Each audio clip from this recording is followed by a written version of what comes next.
அன்பானவர்களே, இந்த வருஷத்தில் யோபுவின் நற்சீர் என்கிற தலைப்பிலே நான் 2 செய்திகள் உங்களுக்கு கொடுத்தேன். இது 3ஆம் முறை வந்திருக்கிறேன். கர்த்தருக்கு ஸ்தோத்திரம். யோபுடைய வாழ்க்கையிலே அந்த யோபு 29 யோபு 29ஆம் அதிகாரத்தின் அடிப்படையில் அவர் அங்கே சொல்லுவார், அந்த சென்ற நாட்களின் சீர் எனக்கு இருந்தால் நலமாயிருக்கும்னு சொல்கிறத வச்சு அவருடைய அந்த சீர்களை நாம் பார்த்து கொண்டு வருகிறோம். அதில் அவருடைய தெய்வீக சீர் எப்படி இருந்தது, ஆவிக்குரிய சீர் எப்படி இருந்ததுன்னு இருக்குது, குடும்ப சீர், குடும்ப நற்சீர் எப்படி இருந்ததுன்னு இருக்குது. அது பிறகு அவருடைய செல்வ சீர், உலக பிரகாரமான செழிப்பு, அது எப்படி இருந்ததுன்னு இருக்குது. ஒரு தலைமைத்துவம் துண்டைய நற்சீர் அவருக்கு எப்படி இருந்தது, அதுலேயும் சில வசனங்கள் இருக்கிறது. அப்புறம் அவருக்கு சமுதாயத்தில் சமூக நற்சீர் எப்படி இருந்ததுன்னு இருக்கிறது. அதில் நான் உங்களுக்கு முதல் ஒரு ஆவிக்குரிய நற்சீர் என்பதை குறித்து நாம் தியானித்தோம். அடுத்த முறை வந்த பொழுது குடும்ப நற்சீரை குறித்தும் நாம் தியானித்தோம். அதனால் இன்றைய தினத்திலே யோபுவினுடைய செல்வ நற்சீர், அல்லது உலக பிரகாரமான செழிப்பு, ஆசீர்வாதம், இதை குறித்து நாம் தியானிக்க போகிறோம். நாம் உலகத்தில் வாழ்கிறபடியினால் உலகத்தில் நமக்கு நன்மைகள் வேண்டும், ஆசீர்வாதங்கள் வேண்டும். அதே வேளையில் நாம் உலக செழிப்புக்காக இயேசுவை பின்பற்றுகிறவர்கள் அல்ல. அதில் நம்ம ரொம்ப தெளிவாக இருக்கணும். உலக செழிப்பை பற்றி நம்ம ஏற்கனவே நிறைய பிரசங்கத்தில் நம்ம கேட்டிருக்கிறோம். உலக செழிப்பு நம்மோடு கூட வரும். நாம் அதை தேடி அதுக்கு பின்னால் ஓட வேண்டியதில்லை. நாம் முதலாவது தேவனுடைய ராஜ்யத்தையும் அவருடைய நீதியும் தேடும் பொழுது இவைகளெல்லாம் கூட கொடுக்கப்படும் சொல்லியிருக்கு. உன் ஆத்மா வாழ்கிறது போல எல்லாவற்றிலும் வாழ்ந்து சுகமாயிருப்பாய் அப்படின்னு சொல்லியிருக்கு. உங்களுக்கான ஆசீர்வாதம், நன்மையெல்லாம் பரத்திலே உருவாக்கப்பட்டு ஜோதிகளின் பிதாவினிடத்திலிருந்து இறங்கி வருகிறது என்று சொல்லியிருக்கிறது. வார்த்தை தெளிவாக கேட்குதா? வால்யூம் கூட்ட வேண்டாம், வால்யூம் போதும், கிளியர் பண்ணி வைங்க, நான் கிளியராக கேட்குற மாதிரி. கர்த்தருக்கு ஸ்தோத்திரம்.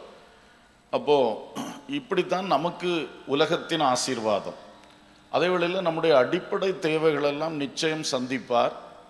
அதுக்கு பிறகு நம் ஒவ்வொருவருக்கு அவர் வைத்திருக்கிற அந்த ஓடுபாதைக்கு ஏற்ப உலகத்தில் உள்ள ஐஸ்வர்யங்கள் எவ்வளோ தரணுமோ அது தருவார். ஏன் தருவார்? சில காரியங்கள் நம் மூலமாக தேவனுடைய ராஜ்யத்தில் நடக்கணும், அதுக்கும் நம்ம கைகளில் தருவார். ஏழைகளுக்கு நம்ம மூலம் செய்ய விரும்புவார், அதையும் நம்ம கையில் தருவார். நம்மை சூழ இருக்கிறவர்களுக்கு சில நன்மைகள் செய்ய விரும்புவார், அதையும் நம்ம கையில் தருவார். அது ஒவ்வொருவருடைய அந்த வாழ்க்கை பாதையினுடைய திட்டத்தின்படி தேவன் வகுத்த இதுபடி தருவார். சிலருக்கு அதிகமான சொத்து சுகங்களை தருவார், ஐஸ்வர்யங்களை தருவார், அது அவருடைய சித்தம், இப்படி அவர் நடத்துவார். ஆனால் உலக ஆசீர்வாதமும் ஒரு முக்கியமானது தான். ஏன்னா அது இல்லாத பொழுது, முக்கியமான தேவைகள் சந்திக்கப்படாத பொழுது நிறைய பிரச்சனை வருது, மனசு பாரப்படுது. அது ஆவிக்குரிய ஜீவியத்தையும் கூட சில வேளைகளில் பிரைஸ் தி லார்ட். வால்யூமை கூட்டாதீங்க தம்பி, முதல்ல இருந்து கரெக்டாக இருந்தால் அப்படியே வச்சுருங்க. கர்த்தருக்கு ஸ்தோத்திரம். பாருங்கள், அந்த சூழ்நிலைகள் நெருக்கம் வரும் பொழுது இங்கேயும் பாதிக்கும். அதனால் உலகத்தில் வேண்டிய காரியங்களுக்கு நாம் ஜெபிக்க வேண்டியது கட்டாயம். அது அந்த ஒரு ஃபோக்கஸில் தான் இன்றைக்கி நான் இதை சொல்ல போகிறேன். நம்ம சில காரியங்களுக்காக ஆண்டவரிடத்தில் ஜெபித்து கேட்டுக்கொண்டே இருக்க வேண்டும். அதை ஏற்ற வேளைகளில் ஆண்டவர் கரெக்டாக தந்து நடத்தி கொண்டே இருப்பார். அதே வேளையில் உலகத்தாரை போல் அதுக்காக போய் முழு பிரயாசத்தையும் செலவு பண்ணி ஜெபத்தை விட்டுக்கிட்டு, கர்த்தரை விட்டுக்கிட்டு, கர்த்தருடைய காரியங்களை விட்டுட்டு ஓடுறது, அந்த மாதிரி விஷயங்களில் நாம் இருக்கக்கூடாது. சரி, இப்போது யோபுவை பற்றி சொல்லப்பட்ட இந்த செல்வ நற்சீர் என்கிற விஷயத்தில் யோபு 29ஆம்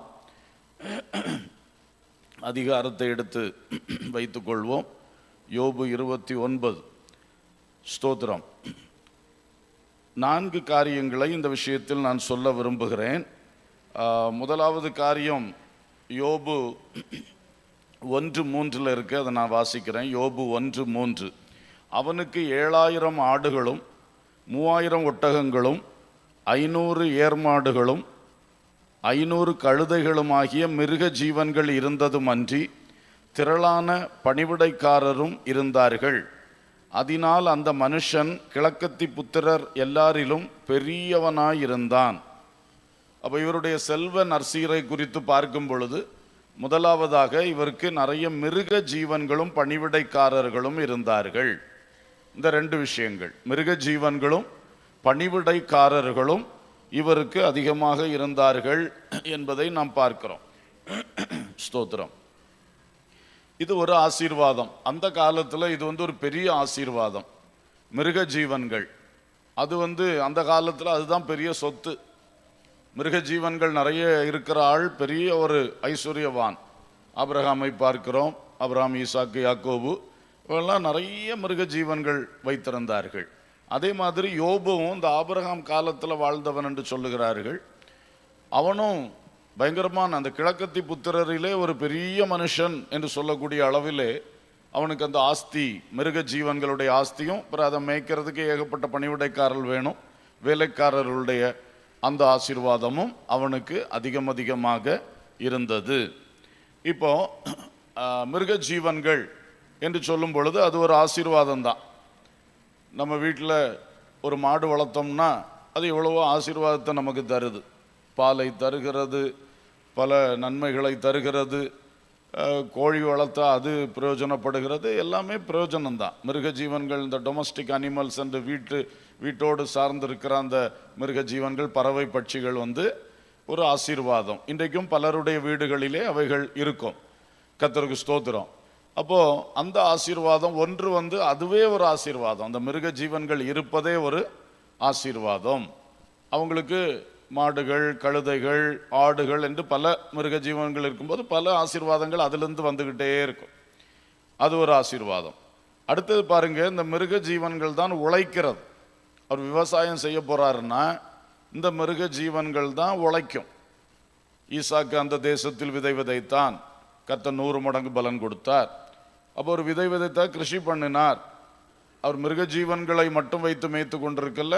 ஒரு கட்டம் வந்த பொழுது அவர் விவசாயம் செய்தார். விவசாயத்தில் இந்த மிருக ஜீவன்கள் தான் ஒரு ஒர்க் ஃபோர்ஸாக இருக்கும்.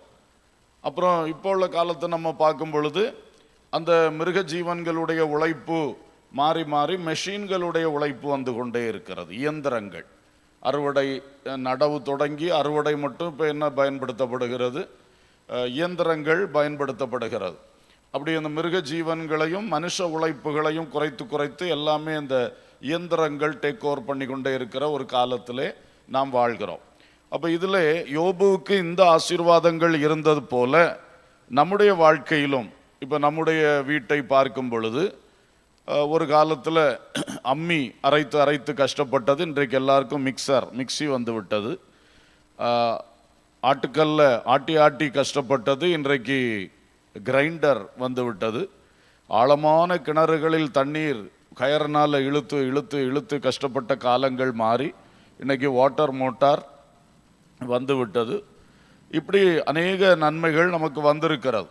அப்போ இதெல்லாம் ஓரளவுக்கு அடிப்படைன்னு தான் சொல்ல முடியும். ஏன்னா இல்லைன்னா இன்றைக்கெல்லாம் ஒருத்தர் இப்படி அரைச்சி ஆட்டி கிணறுல தண்ணி அரைச்சி உங்களை விட்டால் ஒருத்தருமே செய்து கொள்ள முடியாது. அன்னைக்கு உங்களுடைய அம்மா பாட்டி எல்லாம் செய்தார்கள். இன்றைக்கி அந்த செய்யாமல் அந்த இதை போயிட்டுருப்போம். அப்போ இந்த மெஷின்கள் நம்ம வீட்டில் ஒரு தேவையான ஆசீர்வாதமாக, நன்மையாக மாறிவிட்ட ஒரு காலத்தில் இருக்கிறோம் இல்லையா? கொஞ்சம் முன்னாடி காலத்தில் ஒரு மிக்சர், ஒரு வீட்டில் மிக்சி இருந்ததுன்னா அது ஒரு லக்ஸுரி ஐட்டம் மாதிரி நினைப்போம். லக்ஸுரி ஐட்டம்னா என்னது? அந்த ஐஸ்வர்யவான்களோட வீட்டில் மட்டும் இருக்கக்கூடிய ஒன்று அப்படின்னு நினைப்போம். மற்ற எல்லா வீட்லேயும் ஆட்டுக்கல்லும் அம்மிக்கல்லும் இருக்கும். இப்போ பாருங்கள், எந்த வீட்டில் ஆட்டுக்கல் இருக்குது, எந்த வீட்டில் அம்மிக்கல் இருக்குது, எல்லா வீட்லையும் என்ன தான் ஓடுதுப்போம், மிக்சியும் கிரைண்டரும். அப்போ இது ஒரு காலம் வந்த பொழுது இப்போ அதை லக்ஸுரி ஐட்டம்னு சொல்ல முடியாது. அது லக்ஸுரின்னா அந்த ஐஸ்வர்யவானுடைய வசதி ஐட்டம் அப்படின்னு சொல்ல முடியாது. அது அடிப்படை லிஸ்ட்டில் இப்போ சேர்ந்துருச்சு. இது மாதிரி தான் நிறைய காரியங்கள் வந்து கொண்டே இருக்கிறது. காலத்துக்கு ஏற்ப அந்த சூழ்நிலைகள் வருகிறது. அப்போ கண்டிப்பாக நம்முடைய வீடுகளிலும் அந்த ஆசீர்வாதங்கள் நமக்கு வேண்டும். அப்போ யோபு ஒரு செல்வ சீரோடு இருந்தான் சொல்லும் பொழுது நம்முடைய வாழ்க்கையிலே இப்படிப்பட்ட தேவையான நன்மைகள் வேண்டும். இதுக்கெல்லாம் அந்த வீட்டில் சில இயந்திரங்கள் சொன்னேன். அது மாதிரி நிறைய வீட்டு உபகரணங்கள் இருக்கிறது. உபகரணங்கள் நிறைய இருக்கிறது. முந்தி காலத்தில் கிளீனிங் சொன்னால் அதுக்கு என்ன துறப்பக்கட்டையும் அழுக்கு துணியும் அல்லது இந்த வேஸ்ட்டு துணியும் தான் வச்சுருப்போம். இப்போ எத்தனை விதவிதமானது வந்துருச்சு, நின்றுக்கிட்டே தள்ளிட்டு போகலாம். அப்படியெல்லாம் சுத்தம் பண்ணுறதுக்குள்ளதெல்லாம் வந்தாச்சு. நிறைய உபகரணங்கள் சமையலுக்கு உதவியாக, காய்கறி வெட்டுறதுக்கு உதவியாக என்று ஏராளம் வந்திருக்கிறது.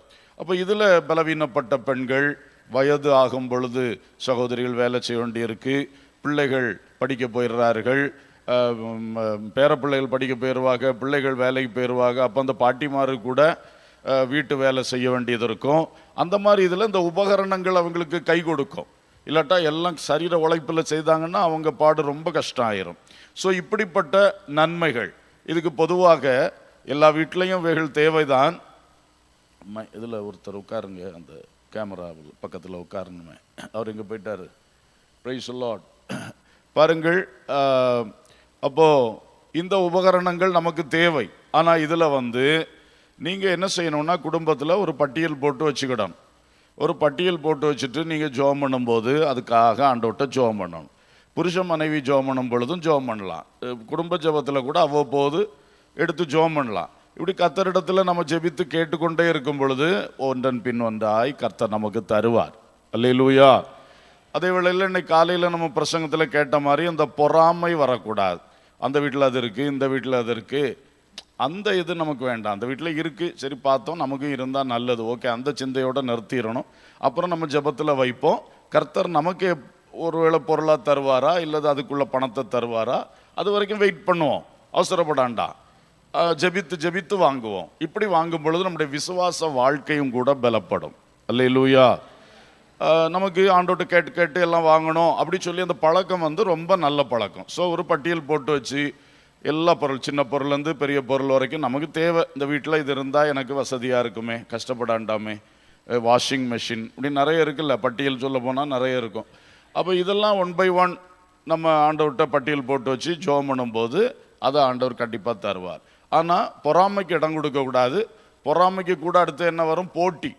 போட்டி வரும். அவன் வாங்கினானா நானும் வாங்குவேன், அவள் வாங்கினாலா நானும் வாங்குவேன். இந்த போட்டி தான் கடனில் கொண்டு சிக்க வைக்குது. கடன் பட்டு வாங்கிறது, கைமாற்று பண்ணி வாங்கிறது, ஏன்னா இந்த போட்டி வருது. அவன் வீட்டில் இருந்தால் என் வீட்டில் இருக்கணும், அந்த சிந்தையெல்லாம் நமக்கு இருக்கக்கூடாது. நம்ம காலையில் பார்த்த மாதிரி களங்கமில்லாத குழந்தையின் இருதயத்தோடு, நல்ல இருதயத்தோடு ஆண்டவரை நோக்கி எனக்கு இதெல்லாம் தாங்க, அப்படி நம்ம ஜெபித்து முன்னே போகும்போது கர்த்தர் நிச்சயமாய் தருவார். அடுத்து பாருங்க, அவருக்கு மிருக ஜீவன்கள் மட்டுமல்ல, நிறைய பணிவிடைக்காரர்கள், வேலைக்காரர்கள், அதே போன்ற ஆசீர்வாதங்களும் இன்றைக்கு வாழ்விலே தேவைப்படுகிறது. சிலருக்கு தோட்டங்கள் இருக்கிறது, தோட்டத்திலே உண்மையுள்ள பணியாளர்கள் தேவைப்படுகிறார்கள். உண்மை இல்லாதவர்களாக இருந்தால் பிறகு அது கஷ்டமாக போயிடும். இது மாதிரி நிறைய விஷயங்கள் இருக்கிறது. கம்பெனிகள் நடத்துகிறவர்கள் இருக்கிறீர்கள், சிலருக்கு வீட்டிலே சில வேலைக்கு ஆட்கள் தேவைப்படுகிறது. அப்படி உள்ள சூழ்நிலையில் இருக்கிறவர்களும் உண்டு. வயோதிபத்தில் இன்றைக்கெல்லாம் பிள்ளைகள் வெளிநாடு வெளியூர்னு இருக்கும்போது சில குடும்பத்தில் உதவிக்கு ஆள் இல்லாமல் முடியலை. ஒரு சமையல் பண்ணுறதுக்கு அல்லது கிளீனிங் பண்ணுறதுக்கு ஆள் இல்லாமல் முடியலை. ஆனால் தேடி தேடி கிடைக்கல.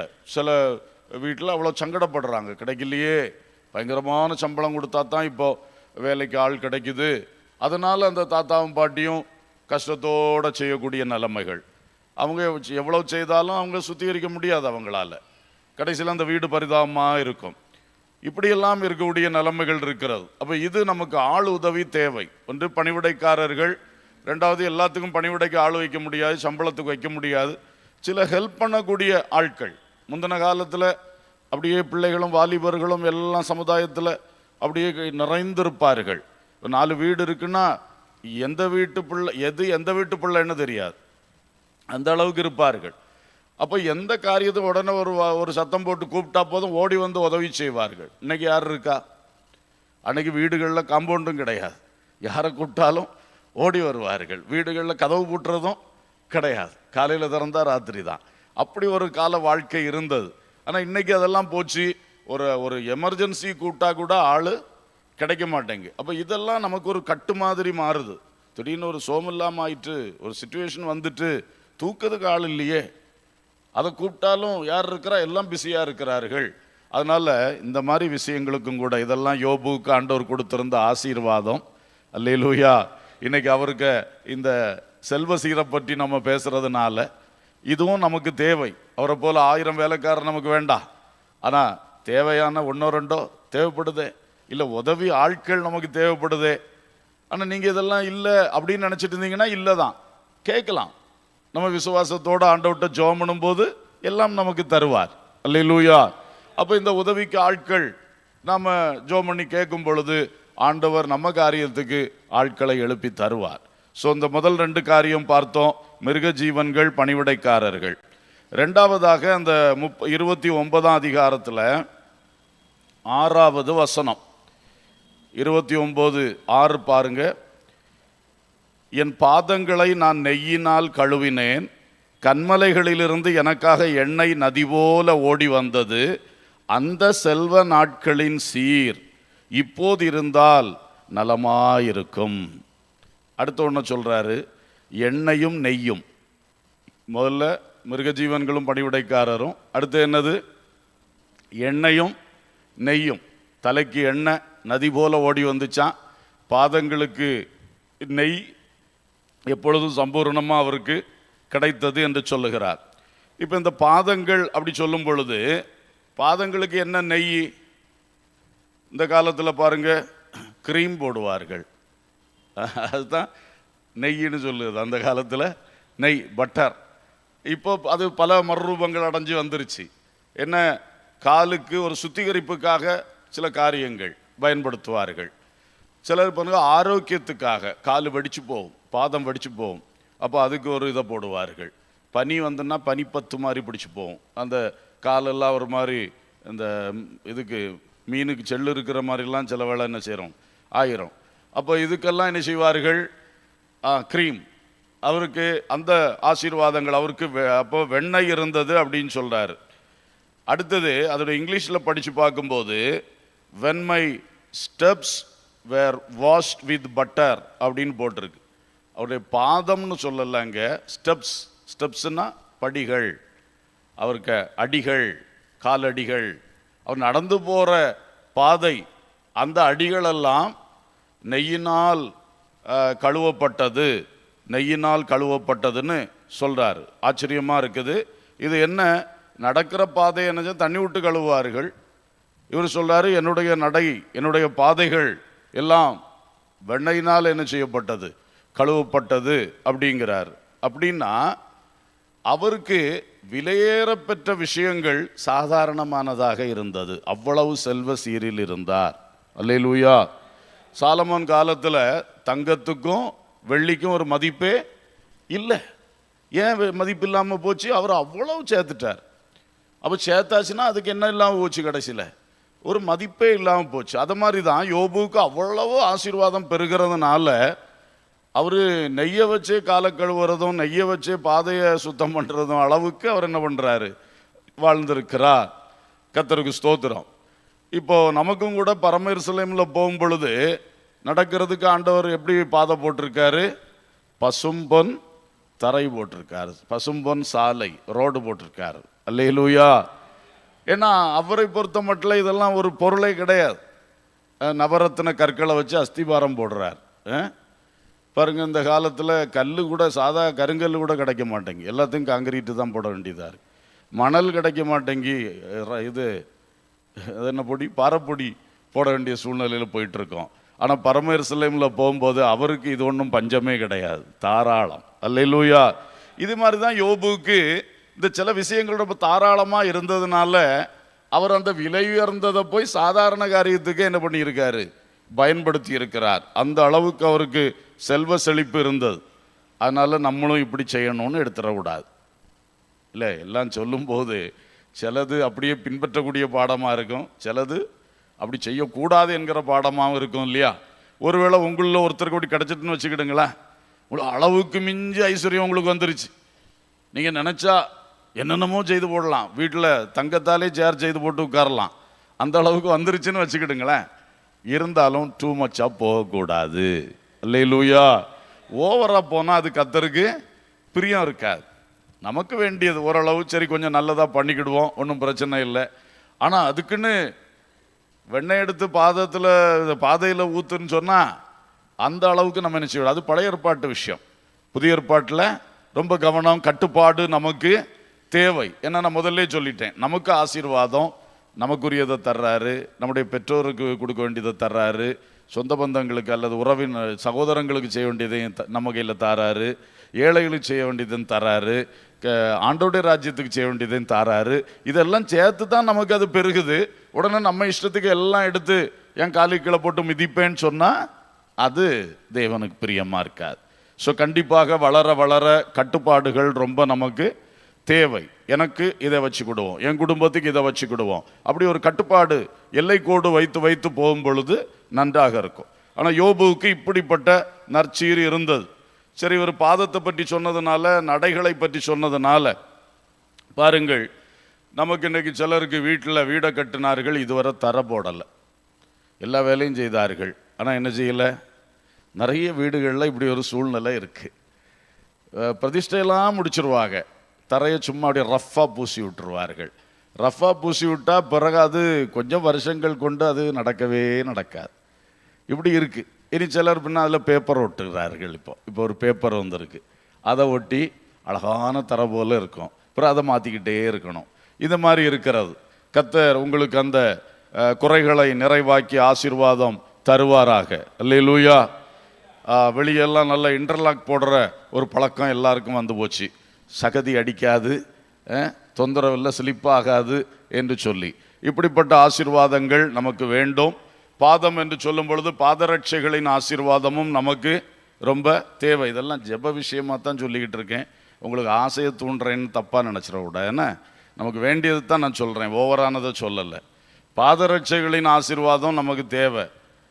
நமக்கு சில வேளை புதுசாக பாதரட்சை வாங்கி கொண்டு போட்டால் திரும்ப மீட்டிங் முடிஞ்சு போகும்போது என்ன செய்ய மாட்டேங்கி, அது இருக்க மாட்டேங்கி. போன கன்வென்ஷனில் முதல் நாள் நான் ஒரு புதிய செருப்பை போட்டு உள்ளே வந்தேன். முதல் நாள் கூட்டம் முடிச்சு வெளியே போனால் செருப்பை காணலை. பிறகு நம்ம வெறும் பாதத்தோடு தான் போக வேண்டியதாக இருந்தது. இது உங்களுக்கு மட்டும் இல்லை, எல்லாருக்கும் சேர்த்தான் கிடைக்குது. அப்போது இதுக்கெல்லாம் கூட நம்ம ஜெபித்து தான் ஜெயம் எடுக்கணும். இனி இதை போய் மைக்கில் சொல்லி சொல்லி யார் பாதரட்சையை மாற்றி எடுக்கிறா, இல்லது அப்படி செய்கிறா இப்படி செய்கிறான்னு சொன்னால் யூடியூப்பில் உலகமெல்லாம் கேட்கும். அது ஒரு மாதிரி இருக்கும். நமக்கு சபையில் இப்படியெல்லாம் சொல்கிறாங்க, இப்படியெல்லாம் நடக்குதா, அப்படி சிலர் இடறி கூட போவார்கள். ஆனால் என்ன செய்ய, இதுக்கெல்லாம் நம்ம ஜெபந்தான் ஒரே தீர்வு. அல்லேலூயா. ஸோ பாதம்னு சொன்னதுனால தான் ரிலேட்டடான எல்லாத்தையும் சொல்கிறேன், ஒரு குடும்ப கூடுகை ஆனதுனால. அதனால் எல்லாத்துக்கும் நம்ம ஜெபித்து தான் ஜெயம் எடுக்கணும். கர்த்தருக்கு ஸ்தோத்திரம். அதே மாதிரி பாருங்கள், வாகனங்களும் இந்த பாதைகள் சார்ந்த ஒன்று தான், யாத்திரைக்கு உள்ளது. வாகன வசதி மக்களுக்கு வேண்டியது தேவை. ஒரு காலகட்டத்தில் ஒரு ஸ்கூட்டர் கிடைக்காதா, பைக்கு கிடைக்காதா என்று ஜோம் பண்ணோம், ஆண்டவர் தந்தார். இப்போ கொஞ்சம் வயசும் போகுது, இனி மழை நனைஞ்சா தும்மல் போடுது, அப்படி கஷ்டப்படுத்து ஒரு கூரை கட்டின வண்டி ஆண்டவர் தரமாட்டாரா? அப்போ தருவார் ஆண்டவர். இதெல்லாம் ஏன் தரமாட்டார்? நம்ம தேவைக்கு தானே கேட்குறோம், நல்லா தருவார். அல்லேலூயா. இப்படி வாகனங்களின் ஆசீர்வாதம் இதெல்லாம் தயங்காமல் நீங்கள் கேட்கலாம், கர்த்தர் உங்களுக்கு தருவார். அதோடு நமக்கு கன்னியாகுமரி மாவட்டத்துக்கு ஒரு பெரிய சாபக்கட்டு மாறணும். இங்கே உள்ள ரோடு வசதிகளை பார்த்தா சங்கடத்திலும் சங்கடம். 4 வழிச்சாலை ஒன்று வேலை நடந்து கொண்டே இருக்கிறது, ஒரு நாளும் திறக்காது. நமக்கு கூட போடப்பட்ட சாலையெல்லாம் காஷ்மீர் வரைக்கும் 4 வழியெல்லாம் 6 வழியாக மாறி, 6 வழியெல்லாம் 8 வழியாக மாறிக்கிட்டு அப்போமே உள்ள திட்டத்தில் உள்ளது தான் இது. ஆனால் இது மட்டும் என்ன செய்யாது. அப்போ நீங்கள் சிந்தித்து பார்க்குறீங்களா, நம்ம ஒரு பெரிய சாபத்துக்குள்ளே இருக்கிறோம். அப்புறம் இருக்கிற சாலை எப்படி இருக்குது, குண்டும் குழியும். ஏன் ஒரு பேச்சு ஒர்க்கு செய்யக்கூடாதா, ஒட்டு போடக்கூடாதா? நீங்கள் ரோடு போடாண்டா, அந்த குண்டுகளில் ஒரு ஒட்டு போட்டிங்கனாலே ஒரு வாகனத்துக்கும் ஒரு பிரச்சனையும் இல்லை, செய்ய மாட்டார். அப்போ இதெல்லாம் நமக்கு ஒரு பெரிய சாபம். அன்னைக்கு யோபு பாதத்தை எல்லாம் வெண்ணெயினால் கழுவுனாராம். நமக்கு இங்கே என்ன பரிதாபமாக இருக்குது பாருங்கள் நம்முடைய வழிகள்லாம். இதனால் எத்தனை மரணங்கள், அதில் தட்டு மாதிரி விழுவார்கள், பின்னால் வர வண்டி கவனிக்காமல் வந்து ஏற்றுவான், முடிஞ்சு போச்சு. இப்படி எத்தனை மரணங்கள். அப்போது இந்த காரியம்லாம் ஒரு உலக பிரகாரமான விஷயந்தான். ஆனால் இதுக்காகவும் நம்ம ஜெபிக்கும் பொழுது கர்த்தர் கிரியை செய்வார். ஏன்னா கன்னியாகுமரி மாவட்டத்துக்கு மட்டும்தான் அந்த பயங்கர சாபம். இனி இப்போ கிறிஸ்து பிறப்பு நாட்கள் வந்தால் அந்த ரோடு தாங்காது. ஒவ்வொரு இடத்துக்கு எல்லா கல்யாண வீடுகள் பயங்கரமாக இருக்கும், ஒன்றும் போக முடியாது, வர முடியாது. என்ன நடக்குது? ரொம்ப சங்கடம். கர்த்தருக்கு ஸ்தோத்திரம். சரி, இவைகளையும் மனதில் நாம் நினைக்க வேண்டும். அடுத்து அவர் தலைக்கு ஆசீர்வாதம் சொல்கிறாரு. எண்ணெய் கன்மலையிலிருந்து ஓடி வந்தது எனக்கு அப்படிங்கிறார். அப்போ எண்ணெய் என்று சொல்லும் பொழுது அந்த காலத்தில் ஆகாரத்துக்காக எண்ணெய் பயன்படுத்தப்பட்டது, வெளிச்சத்துக்காக எண்ணெய் பயன்படுத்தப்பட்டது, மருந்தாகவும் எண்ணெய் பயன்படுத்தப்பட்டது, அபிஷேக தைலமாகவும் எண்ணெய் பயன்படுத்தப்பட்டது. அப்போ இதெல்லாம் யோபுவுக்கு குறைவில்லாமல் கிடைத்தது என்று அவர் சொல்லுகிறார். எண்ணெய் சும்மா கன்மலையிலிருந்து எனக்கு ஆறு போல ஓடி வந்தது அப்படிங்கிறார். ஆகாரத்திற்கு எண்ணெய் தேவை. இன்றைக்கும் அப்படித்தான். அன்றைக்கு மட்டுமல்ல, இன்றைக்கும் நம்ம ஊரில் தேங்காய் எண்ணெய் தான் ரொம்ப பெஸ்ட்டு எல்லாத்துக்கும். தேங்காய் எண்ணெய், அப்புறம் எத்தனையோ எண்ணெய் வந்துருச்சு. கடலை எண்ணெய், சூரியகாந்தி எண்ணெய், பாம் ஆயில், அது இதுன்னு நிறைய வந்தாச்சு. கர்த்தருக்கு ஸ்தோத்திரம். இப்போ பாருங்கள், வட இந்தியாலாம் கடுகு எண்ணெய் அது ரொம்ப ஃபேமஸ். வட இந்தியாவில், இஸ்ரேலில், கல்ஃபில் எல்லாம் ஒலிவ எண்ணெய், இப்போ இங்கேயும் அது வந்தாச்சு. எவ்வளவோ எண்ணெய்கள், எண்ணெய்களுடைய ஆசீர்வாதம் ஆகாரத்துக்காக. அது நமக்கு அது பலனையும் ஆரோக்கியத்தையும் நமக்கு தருகிறது. அடுத்து பார்த்தீங்கன்னா விளக்கு எரிக்கிறது அந்த காலத்தில் எண்ணெய் இல்லாமல் முடியாது. விளக்கெண்ணெய், மண்ணெண்ணெய். அப்புறம் அடுத்த காலம் வந்தது டீசல் ஜெனரேட்டர். டீசல் ஆகிய எண்ணெயை ஊற்றி அதுலேருந்து பவர் வந்துருச்சு. இப்படியெல்லாம் வந்து இப்போ ரொம்ப சோலார் வரைக்கும் போயாச்சு. சூரியன்லேருந்தே பவரை நம்ம என்ன செய்யும், எடுக்கும், சூரிய ஒளியிலேருந்தே. அப்படியே வளர்ந்துட்டோம். அப்போ எண்ணெய் வெளிச்சத்துக்கு, லைட்டு, அது இதெல்லாம் ஒரு ஆசீர்வாதமாக இருந்தால் எல்லாமே நல்லது தான் வீட்டுக்கு. கர்த்தருக்கு ஸ்தோத்திரம். மெடிசின் மூன்றாவது, அது என்னத்துக்கு? மெடிசின், மருந்தாக எண்ணெய் பயன்படுகிறது. நல்ல தலையில் எண்ணெயை வைப்பாக. இதுக்கு சரீரம் குளிர்ச்சி ஆகிறதுக்கு. சரீரம் குளிர்ச்சி ஆகும் பொழுது நல்ல ஆரோக்கியம் உண்டாகும். அதுக்கு தலையில் என்ன பண்ணுவாங்க? எண்ணெய் வைக்கிற பழக்கம். அதே மாதிரி நல்ல சமாரியன் அந்த குற்றுயிராய் கிடந்தவனுக்கு காயங்களில் எண்ணெய் வார்த்தான். இதெல்லாம் மெடிசினாக பயன்படக்கூடிய அந்த எண்ணெய் வந்து ஒரு ஆரோக்கியத்துக்கும் காயம் கட்டுதலுக்கும் பயன்படுகிறத நம்ம பார்க்குறோம். ஸோ இவைகள் நமக்கு, இவைகள்லாம் நம்முடைய ஜெப விஷயங்கள். ஆரோக்கியம் என்பது இன்றைக்கி பெரிய சவாலாக இருக்குது. எல்லா வீட்லேயும் பிரச்சனை இருக்குது ஆரோக்கியம். ஏன்னா நம்ம உணவு முறை அப்படி ஆபத்தாக மாறிடுச்சு. நம்ம காலநிலைகள், இந்த பொல்யூஷன், மாசுபடுதல், காற்று மாசுபடுதல், தண்ணி மாசுபடுதல், எல்லாமே, ஃபுட் அடல்ட்ரி, சாப்பிட்ற ஆகாரம் விஷமாக இருக்குது. இப்படி எல்லாமே ஆனதுனால சரீரத்தில் பயங்கரமான வியாதிகள், சரீர பிரச்சனைகள். ஆனால் நாம் அதற்காக தொடர்ந்து ஜெபித்து கொண்டிருக்கிறோம். அப்பத்தையும் தண்ணீரை ஆசீர்வதிப்பேன், வியாதியை உன்னை விட்டு விலக்குவேன். இந்த வசனங்கள் எல்லாம் மனப்பாடமாக சொல்லி ஜெபிக்கணும். ஆகவே நான் புசிக்கிறதையும் குடிக்கிறதையும் எனக்கு சத்தாக, மருந்தாக, பலனாக என்ன செய்யும்? மாற்றித்தாரும். சத்து வேணும், விட்டமின்ஸ்ன்னு சொல்கிறாங்கல்ல, சத்துகள் வேணும், பலன் வேணும்.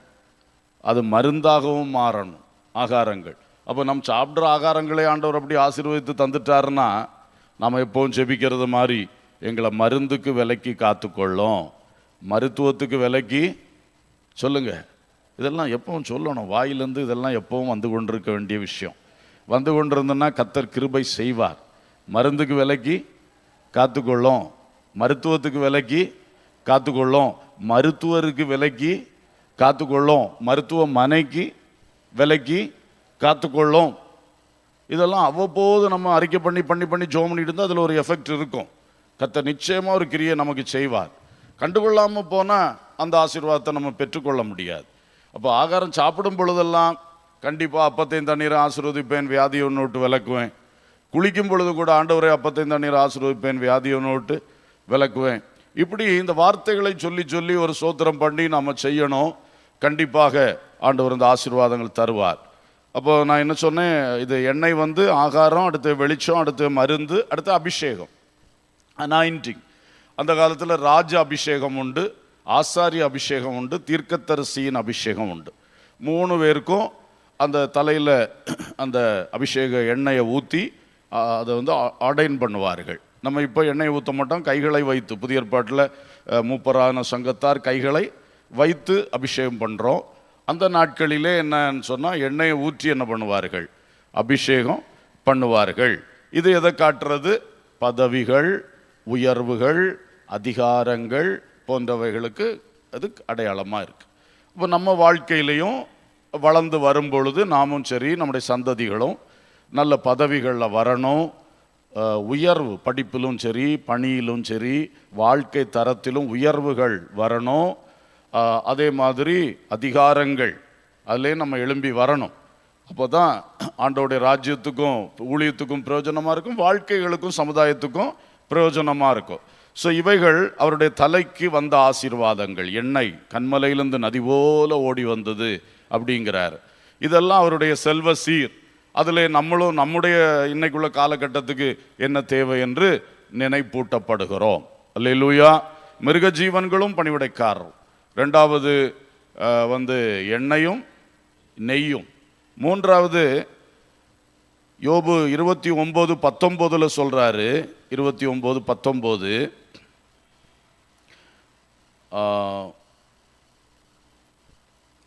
என் வேர் தண்ணீர்களின் ஓரமாய் படர்ந்தது, என் கிளையின் மேல் பனி முழுவதும் தங்கியிருந்தது. இங்க தண்ணீரும் பனியும், தண்ணீரும் பனியும், வேருக்கு தண்ணி, கிளைக்கு பனி, இதெல்லாம் பயங்கர ஆசீர்வாதத்தின் வார்த்தைகள். அப்போ கீழே என்னுடைய வேர் சும்மா வறண்ட நிலத்தில் போயிட்டு இருக்கல, அது நல்ல தண்ணீர் ஓரமாக போயிட்டே இருக்கு. என்னுடைய வேர்கள் எப்பவும் எனக்கு அழகாக தண்ணி கிடச்சிட்டே இருக்கு. என்னுடைய கிளைகள் அதுவும் கூட வறண்டு போய் கிடக்கல, ராத்திரியெல்லாம் பனி இறங்குது என்று சொல்லுகிறார். இது ரெண்டுமே ஆசீர்வாதம். ஒன்று பூமியிலிருந்து வர்ற ஆசீர்வாதம், அடுத்து வானத்திலிருந்து வர்ற ஆசீர்வாதம். வேர் கீழே பூமிக்குள்ள உள்ள தண்ணி எடுக்குது, கிளையில் வானத்திலிருந்து இறங்கக்கூடிய பனி வருது. இதே மாதிரி நமக்கும் உலக வாழ்க்கையில் நிறைய விஷயங்கள் உண்டு. வானத்திலிருந்து மழை கரெக்டாக பெய்யணும், வானத்திலிருந்து வர வேண்டியது கரெக்டாக வரணும். இப்போ பாருங்கள், எல்லா பருவமழையும் தப்பி தப்பி தப்பி எல்லாமே ஒரு குழப்பமாக போகுது. திடீர்னு புயல் வருது, ஒரு பெரிய குழப்பமாக ஒரு ஒரு அமைதி இல்லாத வாழ்க்கையாக போகுது. பொதுவாக அக்டோபர், நவம்பர், டிசம்பர்னால் அவ்வளோதான், என்ன நடக்கும்னே தெரில. அந்த வங்காள விரிகுடா ஒரே கலக்கமும் குழப்பமாக தான் இருக்கும். அந்த வங்காள விரிகுடாவுக்காக ரொம்ப ஜெபம் பண்ண வேண்டியிருக்கு. கலிலேயா கடலை மாதிரி குலுங்கி குழம்பிட்டே கிடக்கும். அங்கேருந்தான் அத்தனை புயல் வருது, பயங்கர சேதங்களை உண்டாக்குது. அரபிக்கடல் சும்மா இருக்குது. அரபிக்கடல்லேருந்து ரொம்ப ஆபத்து வந்த மாதிரி இது வரைக்கும் தெரிய மாட்டேங்க. ஆனால் ஃபுல்லாக யார் தான் பிரச்சனை? ஆமாம். அப்போ நம்ம கண்ணோட்டத்தில் அங்கே ஒரு ஆவி கிடக்கு, குழப்பத்தின் ஆவி, அழிவை உண்டாக்குற ஒன்று கிடக்குல்ல. எத்தனை புயல் சின்னம். ஆகவே ஜெபம் பண்ணுவோம். சரி, அப்போ வானத்திலிருந்தும் பூமியிலிருந்தும் உண்டாகிற ஆசீர்வாதங்கள் நன்றாக நமக்கு கிடைக்கணும். நமக்கு பூமிக்கு அடியிலேருந்து கிணறு, பூமியில் நதி, இந்த ரெண்டு தான் இந்த ஜீவாதாரமாக குடிக்கிறது தண்ணியை தருது. கடல் நிறைய தண்ணி இருந்தாலும் அது ஜீவாதாரமாக எடுக்க முடியாது, அது குடிக்க முடியாது. ஆனால் இந்த நதியில் பூமியில் ஓடி வர்ற தண்ணி, பூமிக்கு அடியில் இருந்து கிணறு வெட்டி போர் போட்டு எடுக்கிற தண்ணி தான் நமக்கு ஜீவாதாரமாக இருக்குது. இதெல்லாம் ஆண்டவர் ஆசீர்வாதமாக தரணும், ஜெபம் பண்ணணும். ஏன்னா இப்போ இது கூட கார்பரேட்டுகளுடைய கையில் போகுது, பிஸ்னஸ் ஆகுது. நம்ம இப்போவுமே தண்ணி விலை கொடுத்தா வாங்கிட்டு இருக்கோம். இனி எல்லா தண்ணியும் பயங்கரமாக அவங்க கையில் போச்சுன்னா அவங்கள நம்பி தான் இருக்கணும். அப்படி தான் இன்றைக்கி போயிட்டே இருக்குது ஃபாஸ்ட்டாக.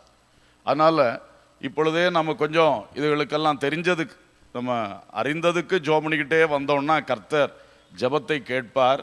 இந்த மாதிரி சிக்கல்களில் மாட்ட விடாமல் நம்மளை காப்பாற்றுவார். ஆமென். கண்டிப்பாக கர்த்தர் செய்வார். ஆகவே நீங்கள் இந்த ஆசீர்வாதங்களை நம்ம இழக்காதபடி ஜெபிக்கணும். பனி ரொம்ப ஆசீர்வாதமாக, அது செழிப்பை கொடுக்குமா. கனிகள் பக்குவப்படுறதுக்கு பனி ரொம்ப தேவையா. அப்புறம் இந்த அறுவடைக்கு பனி ரொம்ப தேவைன்னு சொல்கிறாங்க. குறிப்பாக அந்த சோளம், கான், அது முக்கிய ஒரு பயிர். அந்த பயிரெல்லாம் அறுவடை பண்ணும் பொழுது அதிகாலமே போய் அறுவடை பண்ணுவது நல்லது. ஏன்னா பனி விழுந்து நல்லா அது வெற்றா ஈரமாக இருக்கும். அப்போ அதை அறுத்து எடுக்கும்போது அது அதிக நஷ்டம் இல்லாமல், சேதம் இல்லாமல் நல்ல களஞ்சியத்தில் சேரும்னு சொல்கிறாங்க. ட்ரையாக நிற்கும்போது பண்ணால் செதறிப்போவும், பல இதுகள் வரும், நஷ்டங்கள் உண்டாகும். அந்த பனியினால் அது அழகாக அப்படி ஈரமாக இருக்கும்போது அது ரொம்ப நஷ்டம் இல்லாமல் அறுவடை செய்யலான்னு. இப்படி பனியினாலேயே நிறைய ஆசீர்வாதங்கள் இருக்கிறது. அதே வேளையில் பனி பிடிச்சாலே பனி வந்தாலே சளி பிடிக்குது நமக்கு. தும்மல் போடுது. இதுவும் பல பிரச்சனை நமக்கு சிலருக்கு இருக்கு. அப்போ 2க்காகவும் ஜெபம் பண்ணுவோம். அல்லேலூயா. பனி ஒரு ஆசீர்வாதமா ஆண்டவர் மாற்றுவாராக. கடைசியா 4ஆவதாக யோபு 42ஆம் அதிகாரம் 12ஆம் வசனம். கர்த்தர் யோபின் முன்னிலைமையை பார்க்கிலும் அவன் பின்னிலைமையை ஆசீர்வதித்தார். 14,000 ஆடுகளும் 6,000 ஒட்டகங்களும் 1000 ஏர்மாடுகளும் 1000 கழுதைகளும் அவனுக்கு உண்டாயின. அல்லேலூயா. இங்க முன்னிலைமை பின்னிலைமை, முன்னிலைமை பின்னிலைமை. முதல்ல நம்ம பார்த்தோம் மிருக ஜீவன்கள், பணிவிடைக்காரர்கள். 2வது எண்ணெயும் நெய்யும். 3வது தண்ணீரும் பனியும். 4வது முன்னிலைமையும் பின்னிலைமையும். என்ன முன்னிலைமை பின்னிலைமை? சோதனைக்கு முன், சோதனைக்கு பின். கிமு கிபி மாதிரி, கிறிஸ்துவுக்கு முன் கிறிஸ்துவ பின் என்று காலம் பகுக்கப்பட்டிருக்க போல யோபு வாழ்க்கையில சோதனைக்கு முன் ஒரு வாழ்க்கை, சோதனைக்கு பின் ஒரு வாழ்க்கை. அப்போ சோதனைக்கு முன்னும் நல்ல ஆசீர்வாதம் தான் அவருக்கு, செல்வ சீரா இருந்தேங்கிறார். அப்புறம் சோதனை காலம் எல்லாம் எடுபட்டு போய் வறண்டு தவித்து பயங்கர வேதனை. அது முடிஞ்ச பிறகு அந்த முந்தின சீரை பார்க்கிலும் 2 மடங்கு ஆசீர்வாதம். அல்லேலூயா. அப்போ உலக பிரகாரமாக கூட பொருளாதாரத்தில், வளர்ச்சியில், இதில் எல்லாம் சில வேளை நமக்கு சோதனை வருகிறது. பிஸ்னஸ் பண்ணுறவங்க நல்லா தான் பண்ணுறோம், ஒரு கட்டம் பார்த்தா ஒரு வளர்ச்சியே காண முடியல, ரொம்ப சோர்வாக போகுது, அப்படி இருப்பார்கள். விவசாயக்காரர்களுக்கும் அது உண்டு, சம்பளம் வாங்குறவங்களும் உண்டு. எல்லாருக்கும் ஒரே சீராக அப்படி மேல் நோக்கி போகிறதில்லை யாருடைய வாழ்க்கையும். அப்போ பொருளாதாரத்தில், உறவுகள் விஷயத்தில் அப்படி நிறைய விஷயம் இருக்குது நமக்கு. எல்லாம் எப்பொழுதும் நம்ம நினைச்ச மாதிரி அப்படி போகுமா? போகாது. சில வேளை கர்த்தரே சோதனைக்கு என்ன பண்றாரு? ஒப்பு கொடுக்கிறார். சோதனைக்கு ஒப்பு கொடுக்கும் போது அந்த நாட்கள் நமக்கு ரொம்ப நெருக்கமும் துக்கமும் துன்பமுமான நாட்கள். சிலருக்கு வியாதி என்கிற சோதனை, சிலருக்கு பண நெருக்கடி என்கிற சோதனை, சிலருக்கு உள்ளே குழப்பம், குடும்பத்துக்குள்ள குழப்பம், அல்லது வேலை செய்கிற ஆளுகளுக்குள்ள குழப்பம், சிலருக்கு வெளி பிரச்சனை. ஏதோ ஒன்று கர்த்தர் சில வேளை அனுமதிச்சிடுறார். அவ்வளவு நாட்கள் நமக்கு கசக்கி பிழிஞ்ச மாதிரி ரொம்ப கஷ்டம். ஆனால் நமக்கு ஒரு பின்னிலைமை உண்டு. அல்லேலூயா. அந்த சோதனையோடு முடிகிறது இல்லை நம்ம வாழ்க்கை.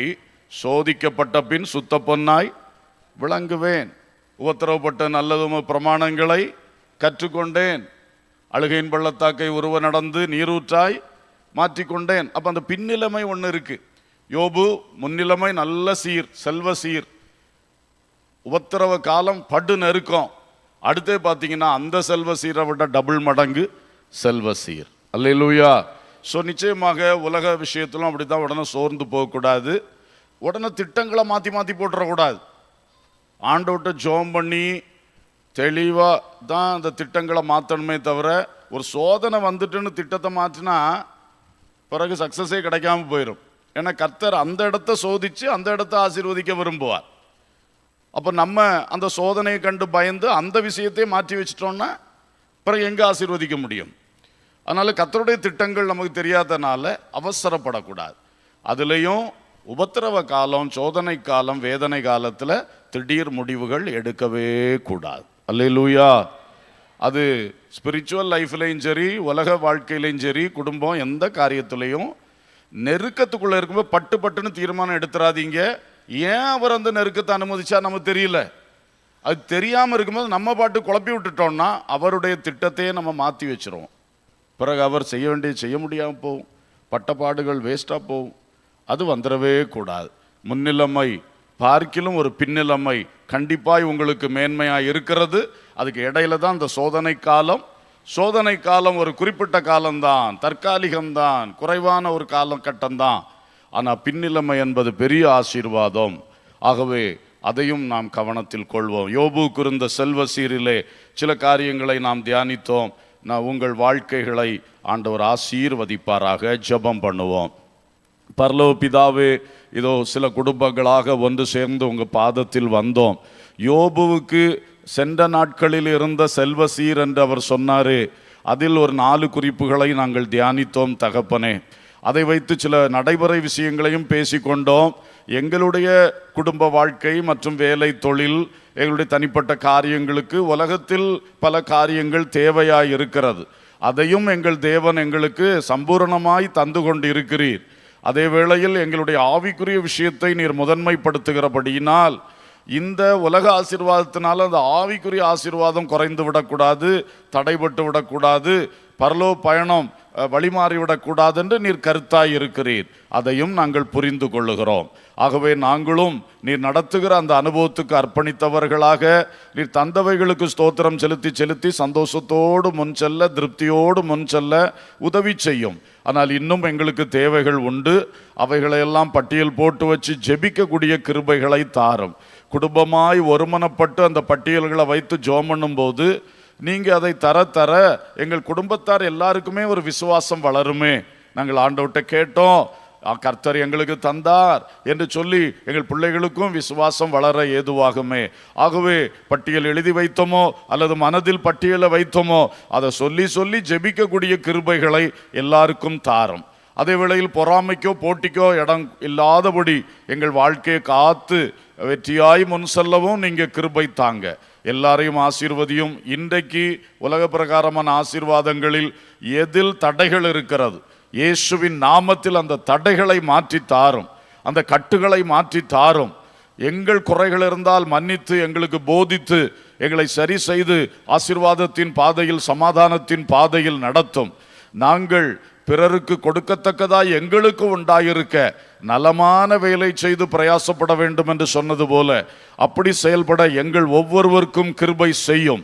எல்லாரையும் அழைத்த அழைப்பின்படி நிலைநிறுத்தி வாழ்க்கையில் உலக பிரகாரமான எல்லா நன்மைகளை தந்து ஆதரியும். சொத்துக்கள், கட்டடங்கள், வாகனங்கள், பொருட்கள், பணம், ஆமீன், தோட்டங்கள், துறவுகள் என்று எதை தர சித்தமா இருக்கிறீரோ, எதை ஒவ்வொருவருக்கு பரத்திலே உருவாக்கி கொண்டு இருக்கிறீரோ அதை பெற்றுக்கொள்ள தடை வந்துடக்கூடாது. அது பெற்றுக்கொள்ளாமல் இழந்துடக்கூடாது.